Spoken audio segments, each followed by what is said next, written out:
کتنے وقت کی نماز کا کیا تھا؟ 50 وقت، اور 50 وقت کی نماز ہے فرض کیا تو بعد میں جو موسیٰ علیہ السلام تھے انہوں نے روکا کہ آپ کی امت نماز نہیں پڑھ پائے گی. بہر ایک ہے تخفیف، تفصیل میں نہیں جانا چاہتا، تخفیف ہوتے ہوتے کم ہوتے ہوتے 5 وقت کی نماز باقی رہ گئی. اور اجر کے اعتبار سے ہم 5 وقت کی نماز پڑھتے ہیں جو لوگ، تو گویا کہ وہ 50 وقت کی نماز ادا کرتے ہیں. 50 وقت کی نمازوں کا ثواب ان کو ملتا ہے جو 5 وقت کی نماز پڑھتے ہیں. نماز نہ پڑھنے والوں کے لیے بڑی بڑی وعیدیں ہیں. ان کا جیسے کافروں کے ساتھ جو سلوک ہوگا ویسے سلوک ان بے نمازیوں کے ساتھ ہوگا. قارون کے ساتھ، حامان کے ساتھ ان کو اٹھایا جائے گا. اور پھر یہی نہیں ہوگا بلکہ جو لوگ نماز میں سستی برتتے ہیں ان کے لیے بھی بڑی وعید ہے.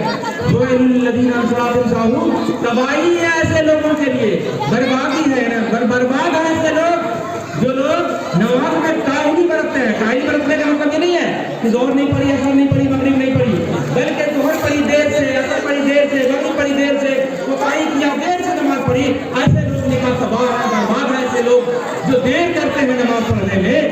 اور جنت اور جہنم کا جب شاعر کرایا گیا تو جہنم میں زیادہ لوگ نظر آئے. اور پھر ایک روایت کے اندر قرآن کریم نے کہا، یہ جو روایت وارد ہے اللہ جل شانہ کی آیت ہے، اس میں بہت سارے مسلمان بھی جہنم میں نظر آئیں گے. تو وہ جو مشرکین ہیں، کفار ہیں، جو بے نمازی ہیں، وہ جہنم میں جائیں گے. تو یہ نمازیوں کے، یہ مسلمانوں کو جب ہمارا آپ دیکھیں نام کے مسلمان، بے نمازی مسلمان نامی کے مسلمان ہوتے ہیں، بے نام کے مسلمان بھی جہنم میں نظر آئیں گے. تو ان سے قرآن کریم بیان کرتا ہے کہ ما سلککم فی سقر، یہ جہنم میں تم کو کون سی چیز آئی؟ تو بھلے انسان تھے، مسلمان تھے، تم کو جنت ملنی چاہیے، لیکن کون سی چیز جہنم میں لے آئی ہے؟ تو اللہ جل شانہ جواب دیتا ہے لم نکن من المصلین، ہم نماز نہیں پڑھتے تھے. امام ذہبی رحمۃ اللہ علیہ نے الکبائر کے اندر ایک لکھا ہے، ایک واقعہ لکھا ہے کوتاہی کے تعلق سے. چھوڑیے نماز نہیں پڑھتے ہیں تو مسلمان ہی نہیں ہے. صحیح حکم یہ ہے کہ جو لوگ نماز نہیں پڑھتے مسلمان نہیں ہیں. صحیح بات یہ ہے. اور تفصیل میں جانا چاہوں گا، کسی میں گھنٹوں کی گنجائش ہے. تو نماز، امام ذہبی رحمۃ اللہ علیہ نے لکھا ہے کہ ایک عورت کا انتقال ہوا. یاد رکھیے گا میری ماں اور بہنوں، آج سے نماز شروع کرنا ہے. آپ سب کو، آپ سب لوگ جتنے لوگ حاضر ہیں یہاں، جتنے لوگ میری آواز سن رہے ہیں، اللہ کا بندہ بن کر کے زندگی گزارنا چاہتے ہیں، اللہ کا بندہ، اللہ کو اپنا خدا ماننا چاہتے ہیں، تو آپ آج ہی جانے سے نماز شروع کیجیے. اور اپنی خواہشات کو خدا ماننا چاہتے ہیں تو آپ کو جو مرضی ہو کیجیے. اس لیے کہ آپ کی خواہش چاہتی ہے کہ نماز نہ پڑھو، اللہ چاہتا ہے کہ نماز پڑھو.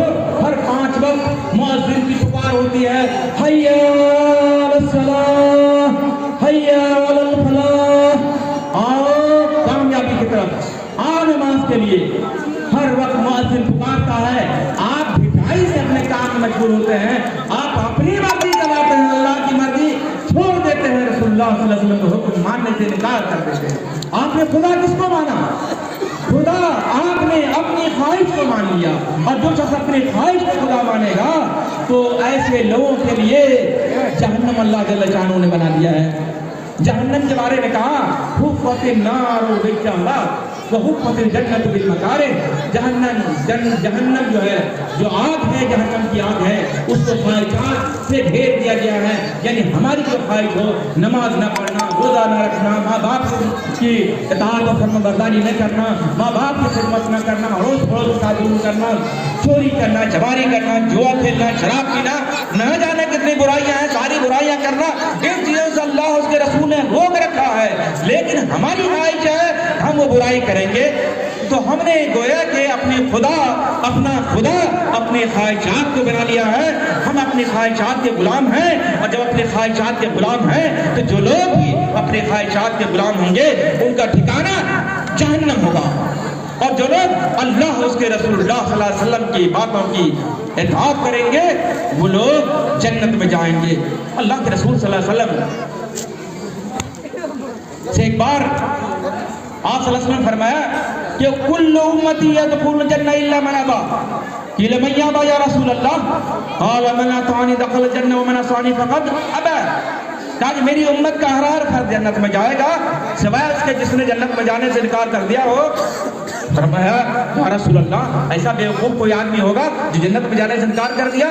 تو اللہ کے رسول صلی اللہ علیہ وسلم نے فرمایا کہ جس نے میری اطاعت کی، میری پیروی کی، میری بات مانی، گویا کہ وہ جنت میں جانے کے لیے وہ تیار ہے، اور جس نے میری بات نہیں مانی، میرے طریقے پر زندگی نہیں گزارا، گویا کہ اس نے جنت میں جانے سے انکار کر دیا۔ گویا کہ ہمارا معاشرہ اس لائق ہے، ہمارے معاشرے کے افراد، نوجوان بھی، بزرگ بھی، عورتیں بھی، بہن بیٹیاں بھی بے نمازی ہو کر کے، بد اخلاق ہو کر کے، اور ایک دوسرے سے کینہ کپٹ کر کے، بہت ساری برائیوں کو سمیٹ کر کے، اللہ کے رسول صلی اللہ علیہ وسلم کی نافرمانی کر کے وہ جہنم میں جانے کے لیے تیار ہیں۔ نعوذ باللہ، کیا آپ گوارا کریں گے جہنم میں جانا؟ گوارا کریں گے؟ نعوذ باللہ ثم نعوذ باللہ، کوئی بھی گوارا نہیں کرے گا۔ جہنم اتنی خطرناک چیز ہے، اتنی خطرناک چیز ہے کہ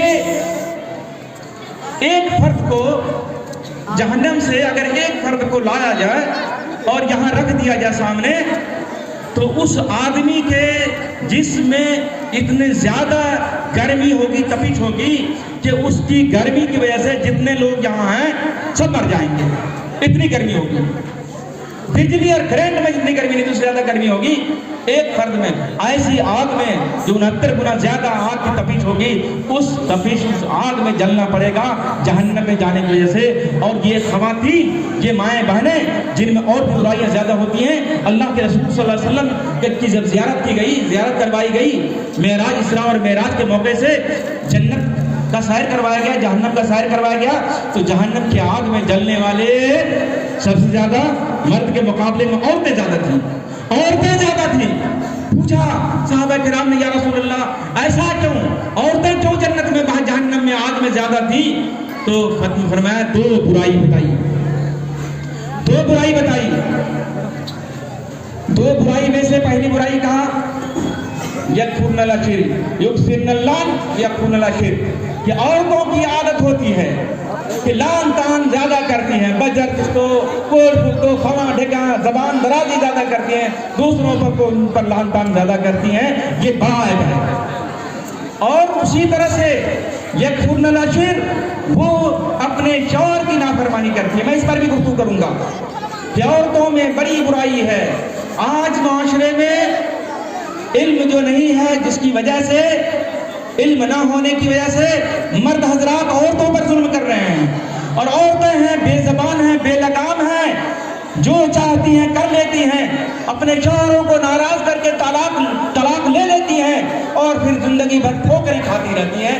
یہ جرم عورتوں کی طرف سے ہے، مرد کی نااہلی ہے کہ مرد یہ نہیں سمجھتے کہ یہ عورتیں یہ قیمتی دولت ہیں، دنیا کی سب سے بڑی دولت ہے، اس دولت کا احترام کیا جائے، عزت کیا جائے۔ بیوی جس کے بارے میں اللہ کے رسول صلی اللہ علیہ وسلم نے کہا خیرکم خیرکم لأہلی وانا خیرکم لأہلی، کہ تم میں سب سے بہتر شخص وہ ہے جو اپنے بیوی کے لیے بہتر ہو۔ اور فرمایا کہ میں، رسول اللہ صلی اللہ علیہ وسلم فرمایا کہ میں اپنی بیوی کے لیے سب سے بہتر ہوں۔